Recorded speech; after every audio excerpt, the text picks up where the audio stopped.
Today we're diving into a slightly different topic. It's something that's been on my mind for a while, and recent events have prompted me to bring it up now, making it a fitting time to explore various perspectives. It feels like we're at a pivotal point in football where change may be on the horizon. The evolution of the game is a continuous process, and its ongoing transformation is undoubtedly shaping the way we view Celtic. This season has proven particularly fascinating, largely due to the focus on European competitions from the outset. While it's essential to acknowledge the importance of domestic matters, league success, and especially winning the title will always be crucial. It's been the European fixtures, particularly in the Champions League, that have sparked the greatest excitement. I want to be clear that what I share here reflects only my personal viewpoint and is not meant to speak for everyone. This has certainly been an unusual season. If I could describe my emotions, the most exhilarating moment came during the victory over RB Leipzig at Celtic Park.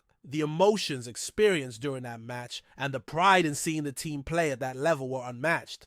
That's just my perspective. It's totally valid for others to feel differently. But the adrenaline from that game surpassed anything we've seen domestically. Even the win against Rangers early in the season and the League Cup shootout triumph didn't match the intensity of that night against Leipzig. Despite the disappointing result in Munich, watching the team compete away against a club like Bayern Munich filled me with tremendous pride and joy. Feelings that haven't been as intense in the domestic context this season.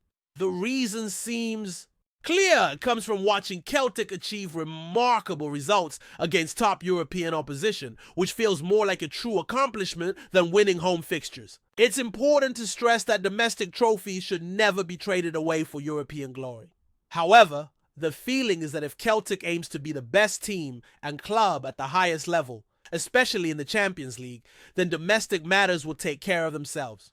There's more to discuss. Recent developments have sparked this conversation, and we'll cover all of them throughout this video podcast. One idea that surfaced is that Scottish football has become monotonous due to Celtic's dominance, with the team securing consecutive trebles and similar titles. There's also been talk of restructuring the Scottish Premiership, largely in response to the increased number of European matches compared to previous years, with potential changes proposed by UEFA recently announced. The goal here is to share some thoughts on these issues and offer insights that may be new to many, just as they were to me while preparing for this discussion. Hopefully, this can lead to fresh perspectives, shared understanding, or even some disagreement. On a lighter note, violence is a serious issue and should never be downplayed. On a more serious note, there's been an article circulating that reflects how many fans of other Scottish clubs view Celtic. The idea that it's up to Celtic alone to make Scottish football exciting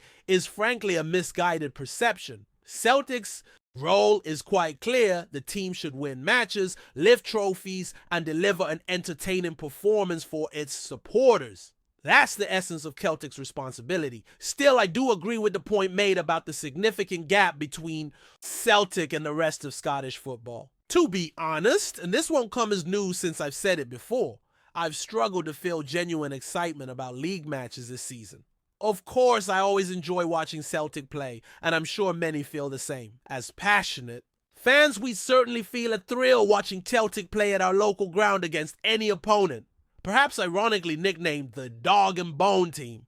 If the game were televised, we'd be eager to watch our beloved club in action, admiring our players and celebrating their achievements. Yet I have to admit that this season, I've often felt the lack of competitiveness in domestic games. At times, it seems like the outcome of most home matches is a foregone conclusion. It's important to clarify that this isn't a flaw of Celtic's. Quite the opposite. It's a testament to Brendan Rodgers, the players, and the club as a whole that we've maintained such a high level of performance. Particularly in the early part of the season, when winning the league title was crucial, the team showed remarkable consistency. That's something truly admirable. However, I can't deny that it's been the international competitions, especially the Champions League, that have reignited my passion this season. Those are the games that keep us up at night full of anticipation, knowing there's a real chance of victory or defeat. In contrast, domestic fixtures often feel like they heavily favor a Scottish team, especially during the first half of the season when the odds of losing seem minimal. Watching the Scottish side take on clubs from Belgium, Germany, or England has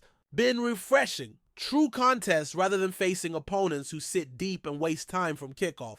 That kind of match truly energizes fans. Still, it seems the players may have struggled with motivation at times, possibly due to the lack of that same high-stakes atmosphere we saw early in the campaign. The transition to domestic matches may have left them a bit flat, which isn't ideal, but is something we need to acknowledge. So has this become the new normal? This season has made it clear that European fixtures have taken center stage, almost becoming the main narrative. Will this trend continue in future seasons? Not necessarily. It's an uncomfortable topic for many, and even I tend to avoid it. However, seasons marked by genuine local rivalries are typically more gripping. Last season, for example, had an electrifying finish with each match carrying serious weight.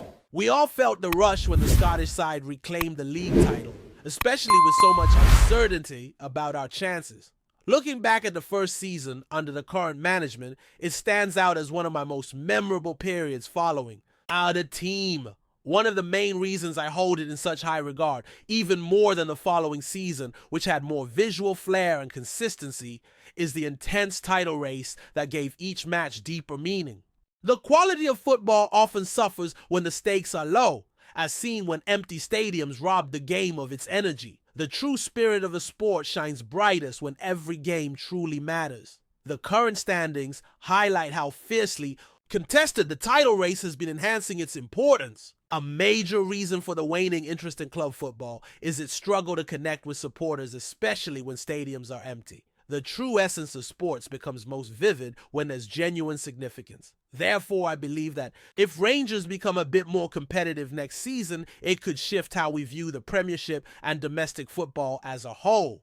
While I don't particularly wish for that, since I'm not a fan of that club, a tighter league might change how we engage with it. Furthermore, we may see a rise in European football alongside a decline in Scottish football over the next few years, and steps are already being taken in that direction. Recent reports suggest that the SPFL is considering changes to the league structure, possibly returning to a 10-team format. A meeting to discuss this is scheduled for later this month. The goal is to reduce the total number of league matches per season, potentially from 38 to 36 or fewer.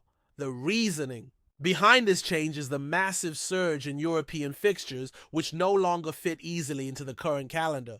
We're already seeing the effects of this change, with 2 additional European matches introduced under UEFA's new system for both the Champions League and Europa League starting this season. This has led the SPFL to react by cutting down domestic fixtures. And this is just the beginning. When UEFA unveiled its new formats in late 2021, the plan was for each team to play 10 matches in the league phase, 5 at home, 5 away, against various opponents. At that point, UEFA's ambition was clear. However, they had to reduce it from 10 to 8 matches, likely due to pressure from domestic leagues. Interestingly, there's little public information about this change from 10 to 8 matches. Still, it's reasonable to expect that UEFA will push again for 10 matches per team when the next cycle starts in 2027. There's also been talk about potentially scheduling Champions League matches on weekends. However, it's important to note that none of this has been officially confirmed, even though several reports indicate this might be the direction UEFA is headed. The only confirmed update for the next UEFA cycle, which runs from 2027 to 2030, is that UEFA has ended its partnership with Team Marketing, the Swiss-based agency that launched the Champions League in 1992 and worked with UEFA for over 30 years. They've now chosen to partner with the US-based company Relevant Sports. Many may not be familiar with them. I wasn't until I dug deeper. But they're the organization behind the International Champions Cup, a pre-season tournament held mostly in the US, but also featuring matches at Celtic Park and the Aviva Stadium. Looking deeper, there's growing belief that Champions League matches might be played in North America in the future, especially with Relevant Sports now managing much of UEFA's commercial strategy.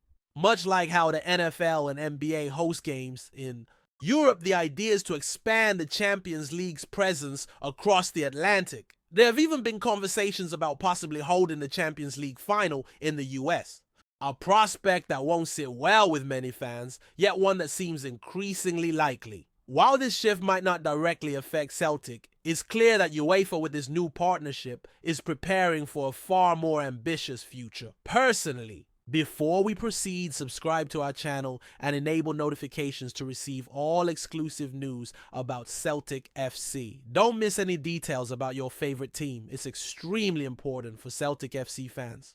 Barry Ferguson, the former Rangers captain turned manager, has once again stirred the flames of the old firm rivalry with a scathing assessment of Celtic's recent performances. Speaking candidly in a radio interview earlier this week, Ferguson didn't hold back, calling out what he described as a lack of hunger and consistency in the Hoops' current squad. The remarks, unsurprisingly, sent shockwaves across Scottish football and reignited the fierce competitive fire between Glasgow's two footballing giants. Ferguson, who now manages in the lower leagues but maintains a strong presence in the media, expressed disbelief at what he perceives to be a drop in standards at Celtic Park. He claimed the current team lacks the fight and resilience that defined the Celtic sides he once faced in his playing days. "I'm looking at them now and I don't see that same edge, that same will to dominate," Ferguson said.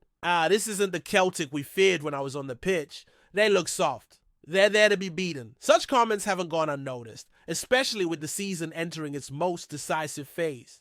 Celtic, embroiled in a tight title race, have had a mixed bag of results, and Ferguson's words will undoubtedly be seen as both criticism and a psychological play, perhaps an attempt to rattle the Hoops camp from the outside. The timing, as always in Glasgow, is crucial. With an upcoming clash on the horizon, Ferguson's comments could very well add fuel to an already burning fire. While some Rangers supporters applauded Ferguson's honesty, many on the green and white side of the divide were quick to fire back, defending their club and questioning the relevance of a manager who, despite his iconic status at Ibrox, has yet to find major success in the dugout. Still, Barry Ferguson knows exactly what he's doing. And in a city where football never sleeps, his voice continues to command attention. Whether his remarks will serve as motivation or distraction remains to be seen, but one thing is clear. In Glasgow, even words are weapons. Hello, fan! Don't forget to like and subscribe to the channel, as it means a lot to Celtic FC. Also, share your opinion about the news in the comments below. See you in the next video.